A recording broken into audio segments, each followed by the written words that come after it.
Ucapkan selamat ke Anies dan Cak Imin, Demokrat putuskan gabung dengan koalisi lain. Bismillahirrahmanirrahim. Assalamualaikum warahmatullahi wabarakatuh. Salam sejahtera untuk kita semua. Shalom. Om Swastiastu. Namo Buddhaya, salam kebajikan. Para pengurus, kader dan simpatisan Partai Demokrat, serta seluruh rakyat Indonesia yang saya cintai dan banggakan.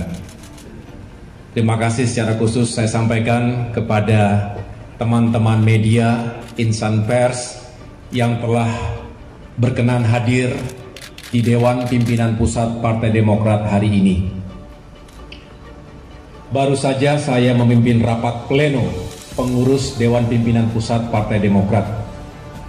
Saya ingin menyampaikan beberapa hal sebagai respons terhadap perkembangan situasi politik terkini. Juga sekaligus untuk mengklarifikasi sejumlah pemberitaan yang tidak benar, apakah itu hoax atau pemutarbalikan fakta yang beredar luas belakangan ini di berbagai media, termasuk media sosial. Pada kesempatan yang baik ini, saya tidak lagi akan membahas secara detail atau kronologis karena semua telah disampaikan secara gamblang sebelumnya. Pertama, melalui press release Sekretaris Jenderal Partai Demokrat Bung Teguh Rifki Harsha pada hari Kamis tanggal 31 Agustus 2023. Yang kedua, pada rapat atau sidang Majelis Tinggi Partai Demokrat yang digelar pada hari Jumat tanggal 1 September 2023, di mana Ketua MTP yaitu Bapak SBY yang secara langsung memimpin juga menyampaikan sikap dan posisi Partai Demokrat terkait dinamika politik yang terjadi begitu cepat dan mengejutkan, khususnya tentang nasib dan masa depan koalisi perubahan untuk persatuan. Saya bisa memahami dan merasakan apa yang ada di hati dan pikiran para kader Demokrat. Berkecamuk, juga beraduk antara marah, kecewa, juga sedih. Ada yang memilih untuk diam, tapi tidak sedikit yang kemudian mengekspresikannya di ruang publik. Sekali lagi saya bisa merasakannya. Namun saya mengajak kita semua untuk sabar dan ikhlas menerima kenyataan ini. Pasti ada rencana Tuhan yang jauh lebih baik untuk kita semua. Mungkin saat ini kita belum tahu persis apa bentuknya. Tapi yang jelas sebagai pemimpin, sebagai Ketua Umum Partai Demokrat, saya bangga sekaligus terharu atas ketegaran, kesetiaan, soliditas, dan solidaritas seluruh kader dan simpatisan Partai Demokrat dalam menghadapi ujian dan tantangan ini. Saya juga berterima kasih karena itu semua yang telah membuat perahu besar ini tetap kokoh di tengah-tengah badai. Saya juga menyampaikan terima kasih secara tulus kepada para tokoh, para sahabat, dan berbagai kalangan masyarakat Indonesia yang telah menyampaikan simpati, doa, serta harapan baiknya untuk saya pribadi dan Partai Demokrat. Selanjutnya, saya mengajak seluruh kader Partai Demokrat agar tetap tenang dan berpikir jernih. Kita tidak akan patah oleh ganjalan politik sekeras apapun. Meskipun kita juga tidak akan berkompromi pada konspirasi politik securang apapun. Saya juga mengajak kita semua untuk bersyukur karena Allah Subhanahu wa Ta'ala masih sayang kepada kita.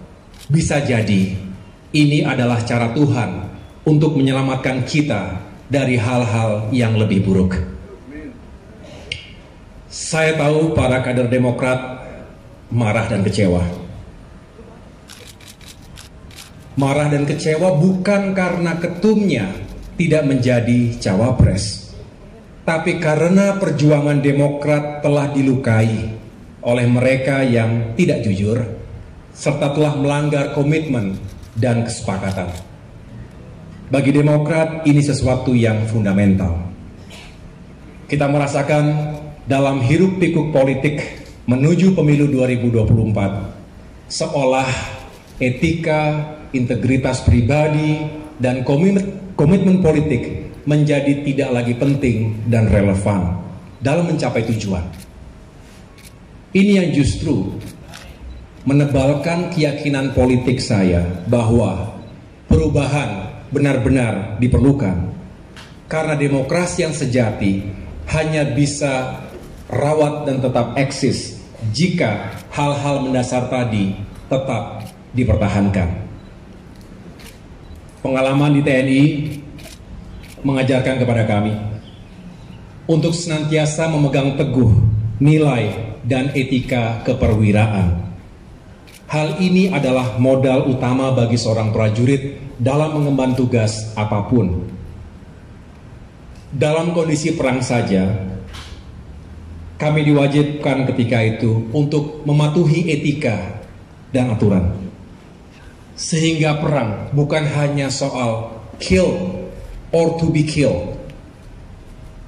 Bukan hanya hanya tentang menang atau kalah, tetapi juga soal cara untuk bisa memenangkan peperangan tersebut.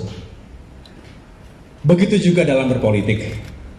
Saya rasa semua rakyat Indonesia yang kita perjuangkan ini sepakat untuk berpolitik secara beretika. Artinya kita mendambakan praktik-praktik yang baik, yang tidak menghalalkan segala cara.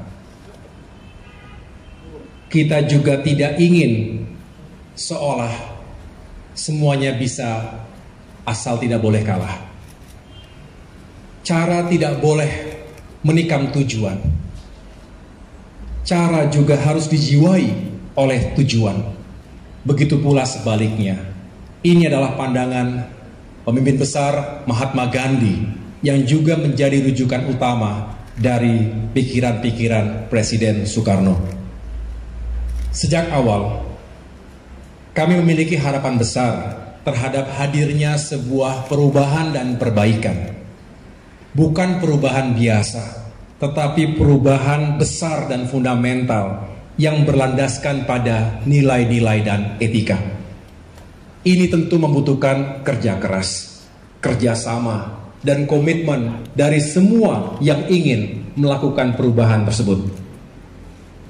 Namun kenyataannya, hal itu tidak mudah untuk diwujudkan. Komitmen menjadi barang yang langka. Kata maaf dijadikan obat yang murah untuk pengingkaran atas sebuah komitmen. Ini tentu berbahaya. Jika dibiarkan, bisa menjadi budaya, menjadi sebuah pembenaran, dan lambat laun bisa membentuk karakter bangsa yang tidak bertanggung jawab.